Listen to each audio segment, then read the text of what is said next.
സന്നിധാനത്ത് പൂപ്പൽ പിടിച്ച ഉണ്ണിയപ്പം വിതരണം ചെയ്തുവെന്ന പരാതിയിൽ ഹൈക്കോടതിയുടെ ദേവസ്വം ബെഞ്ച് ശബരിമല സ്പെഷ്യൽ കമ്മീഷണറോട് റിപ്പോർട്ട് തേടി. കഴിഞ്ഞ ദിവസം കൊച്ചി കടുങ്ങല്ലൂർ സ്വദേശികളായ 12 അംഗ സംഘം വാങ്ങിയ ഉണ്ണിയപ്പത്തിലാണ് പൂപ്പൽ കണ്ടെത്തിയത്. വിഷയം തിങ്കളാഴ്ച ഹൈക്കോടതി വീണ്ടും പരിഗണിക്കും.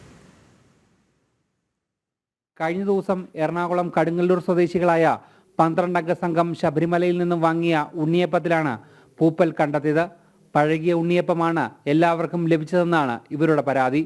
ഇപ്പോൾ ശബരിമല ദർശനത്തിന് ശേഷം അയ്യൻ്റെ ദർശനത്തിന് ശേഷം ഞങ്ങൾ സാധാരണ ചെയ്യുന്നത് പോലെ എല്ലാ ഭക്തന്മാരും ചെയ്യുന്നത് പോലെ അരവണയും അപ്പവും ആവശ്യത്തിന് വാങ്ങി തിരിച്ച് ദർശനം കഴിഞ്ഞ് വീടുകളിലെത്തി.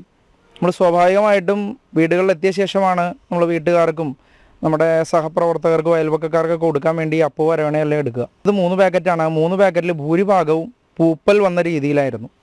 വെളുത്ത പാടുകളായിരുന്നു ആ അപ്പത്തിൻ്റെ ഉള്ളിലെല്ലാം അടങ്ങിയിരുന്നത്. മാത്രമല്ല അത് രുചിച്ച് നോക്കുന്ന സമയത്ത് തീർത്തും നമുക്ക് ഭക്ഷ്യയോഗ്യമല്ലാത്ത രീതിയിൽ, അത് കഴിച്ചു കഴിഞ്ഞാൽ ഫുഡ് പോയ്സൺ അടിക്കും എന്നുള്ള രീതിയിലുള്ള തരത്തിലുള്ള ഒരു ചൊവയായിരുന്നു ആ അപ്പത്തിനുണ്ടായിരുന്നത്.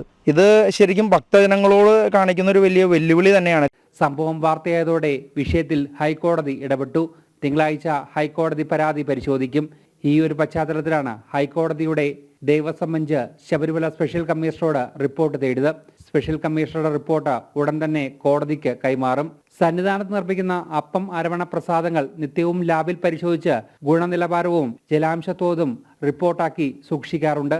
ഇതൊക്കെ പരിശോധിച്ചായിരിക്കും റിപ്പോർട്ട് നൽകുക. എന്തായാലും സംഭവം വലിയ വിവാദമായിരിക്കുകയാണ്. ജനം, സന്നിധാനം.